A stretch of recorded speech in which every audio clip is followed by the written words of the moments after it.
Just leave quietly and no one gets hurt, Amber said, blocking my way to the kitchen door. She tapped her nails on the counter, my counter, while wearing my husband's favorite perfume. I took a sip of coffee, hiding the fact that my hands were shaking. Are you threatening me in my own house, Amber? Don't be dramatic, Olivia. David and I love each other. He's been unhappy with you for years. Why make this messy? Just pack up and go. No lawyers, no fights. You can even keep your car. How generous. I'm Olivia Chin, 34 years old, and I was watching my husband's 26-year-old mistress try to push me out of my home. The home I had spent years fixing while David was working late, which I now knew meant cheating. I looked up at the ceiling fan I installed last summer. More importantly, at the tiny red light blinking on it. Amber noticed and frowned. What are you looking at? She asked, her confidence slipping. Oh, nothing, I said, standing up. Just admiring my work. Did David ever tell you I'm good with electronics? Before she could reply, I heard the front door open. David's voice rang out. Amber, is she giving you trouble? He walked in, still wearing his wedding ring. Perfect timing, I said, smiling and pulling out my phone. We were just talking about home improvements. David's eyes narrowed. He knew that smile. I had the same one when I caught him texting Amber at 2 a.m. What are you up to, Olivia? Just watching some videos.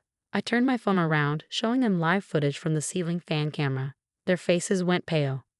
You recorded us? Amber shrieked. That's illegal. In my own house? After you sent me threats? I swiped to show her email where she explained how they planned to kick me out. My lawyer says otherwise. David stepped forward, trying to act calm. Let's be reasonable. Oh, I have everything, I interrupted. Every plan, every secret, every lie. Did you really think I wouldn't protect myself? The blinking light on the fan seemed to mock them. They had no idea it was just the beginning. Delete it, David demanded. Or what? I asked. You'll take everything from me? Leave me with nothing but my car? I laughed and they flinched. Check your email, David. You'll find some interesting footage. The police will too. Amber panicked first. She grabbed her purse and turned to David. You said she would just leave. David lunged for my phone. Give me that. I stepped back, still smiling. The ceiling fan isn't the only camera on David. Every time you threaten me, I add more to the evidence. His hand froze mid-air. He looked around the kitchen, suddenly unsure. How many cameras? Where were they? You're bluffing, he said, but his voice shook. Check your email, I repeated. Oh, and that Rolex you bought Amber with our joint account. The one you told me you lost? There's footage of that too. They stood there, trapped between fighting and running. This isn't over, David muttered.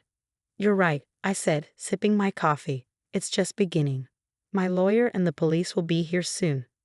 They ran. No grand exit, just two people realizing their plan had failed. As the front door slammed, I forwarded the footage to my lawyer. A moment later, a text arrived. Received. Meeting with police at 2 p.m. Well done, Olivia. I smiled at the blinking red light. Sometimes the best way to win isn't to fight, it's to be prepared. And I had been ready for this moment for months. The next morning, my phone wouldn't stop buzzing. David's family, his friends, even Amber's mother, everyone had an opinion about the footage that was now evidence in a criminal investigation. You've ruined my daughter's career. Amber's mother screeched through the phone. Those recordings could destroy her future. Your daughter ruined her own career when she decided to help my husband embezzle money. I replied calmly before hanging up. I was in my home office, reviewing security footage with Detective Martinez. She paused the video, showing David and Amber hunched over our desktop computer late one night. There, I pointed. That's when they were transferring money from our joint investment account. They thought using my computer would hide their tracks. Detective Martinez nodded, making notes. And you installed the cameras after receiving the first threatening email. Yes, Amber wasn't as careful as she thought. She used her work email to send me a friendly warning about leaving quietly, said it would be a shame if something happened to all my property while I was gone. The detective's lips tightened. Textbook intimidation. And this was before they started moving money. They got bolder after I didn't respond to the threats. Started small jewelry disappearing, documents going missing. Then last month, I noticed large transfers from our accounts. My lawyer, Sarah, walked in with fresh coffee and a thick folder. The bank statements confirm everything, detective. Multiple unauthorized transfers totaling over $200,000. All captured on Olivia's cameras. I took a sip of coffee, remembering the night I discovered the first transfer. I'd been reviewing our monthly statements, something David always mocked me for, when I noticed the discrepancy. That same evening, I caught him on camera assuring Amber they'd never get caught. "You'll get your dream house," he promised her, sitting at my kitchen counter. "Once we clear out the accounts and force Olivia out, everything will be perfect." Perfect. The word echoed in my mind as I watched them plot to destroy my life. My phone buzzed again. David this time. I showed the screen to Detective Martinez before answering on speaker. "Olivia." His voice was tight, controlled. "We need to talk. What you're doing, it's not too late to fix this." "Fix what, David? The money you stole? The threats? The conspiracy charges?" "Don't be dramatic. I was going to pay it back. You're making this bigger than it needs to be." Sarah leaned forward. "Mr. Chen, this is Sarah Williams, your wife's attorney. Any further communication needs to go through me." "You hired a lawyer?" He sounded genuinely surprised. "After everything we discussed about keeping things simple." "You mean after you and Amber decided I should leave with nothing?" I kept my voice steady. The cameras caught that conversation too. Silence on his end. "Then, those recordings won't hold up. You can't just spy on people. In her own home? After documented threats?" Detective Martinez cut in. "Mr. Chen, this is Detective Martinez. I suggest you get a lawyer, a good one." The call ended abruptly. I could almost see David's face, that familiar mix of anger and panic when things didn't go his way. "He'll try something else," I said, turning to Sarah. "He always does when he's cornered." As if on cue, my phone lit up with a text from my neighbor. "Two people just went into your backyard, called the police." I switched to the live security feed on my phone. There they were, David and Amber, trying to get into the back door, probably hoping to remove the cameras, destroy evidence. Well, Detective Martinez stood up, already calling for backup. "Looks like we can add breaking and entering to the charges." I watched through the cameras as police cars silently pulled up to my house. David was still working on the door lock while Amber kept watch. They were so focused on getting in, they didn't notice the officers approaching until it was too late.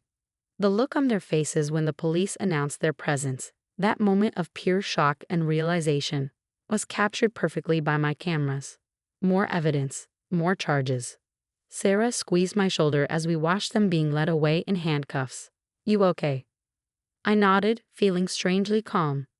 "You know what's funny? All those times David called me paranoid for wanting security cameras. Said I was wasting money, being obsessive.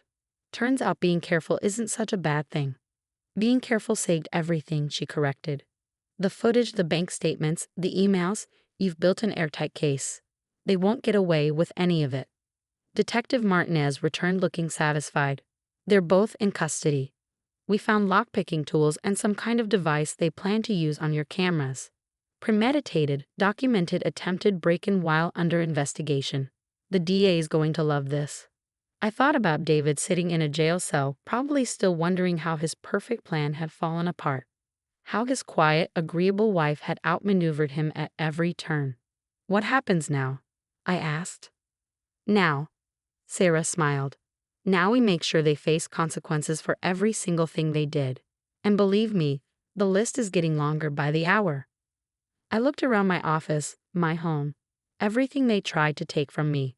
The cameras were still recording, silent witnesses to the end of David's schemes. My phone buzzed one last time. A text from Amber. "I'm sorry, I'll tell them everything." Too little, too late. But then again, the cameras had already caught everything anyway. 6 months after David and Amber's arrest, I sat in the courthouse listening to their sentencing. The judge's words echoed through the quiet room.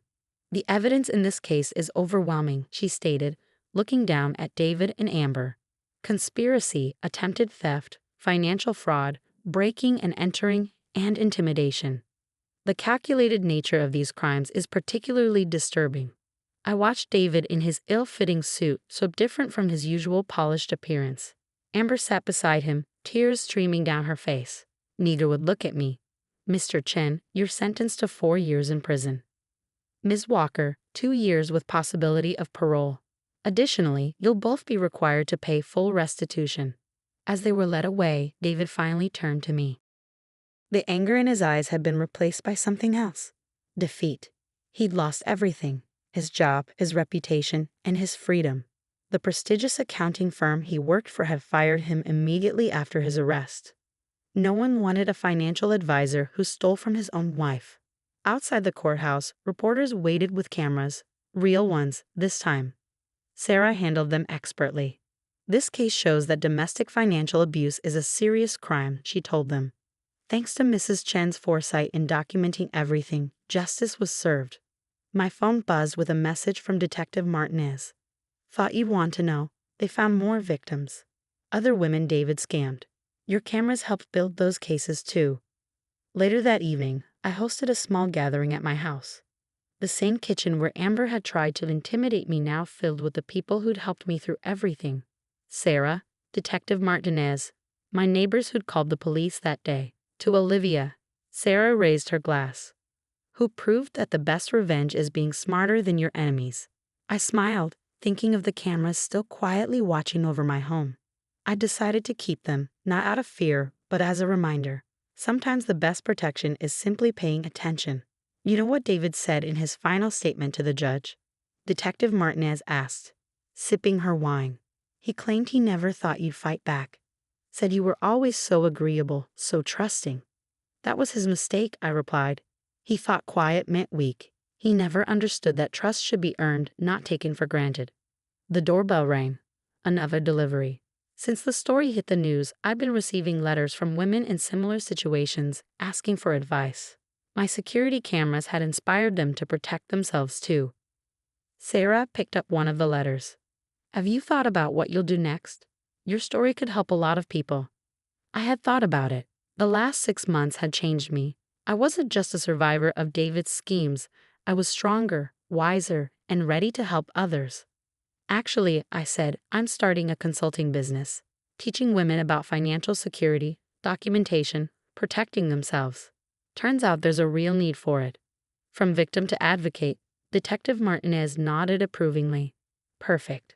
As my friends chatted and laughed, I looked up at the ceiling fan, the first camera that had changed everything. Its red light still blinked steadily, but it no longer represented fear or betrayal. Now it was a symbol of empowerment. My phone buzzed one last time. A text from an unknown number. "Mrs. Chen, I'm one of the women your ex-husband scammed. Thank you for stopping him. You've given us all hope." I smiled, typing back, "Stay strong. Document everything. And never let anyone tell you to leave quietly." The cameras caught this moment too, me surrounded by friends, building a new life from the ashes of David's betrayal. But this footage wasn't evidence of crimes. It was proof that sometimes the happiest endings come after you stand your ground. Sarah raised her glass again. "To new beginnings." "To new beginnings," we echoed, "and to security cameras."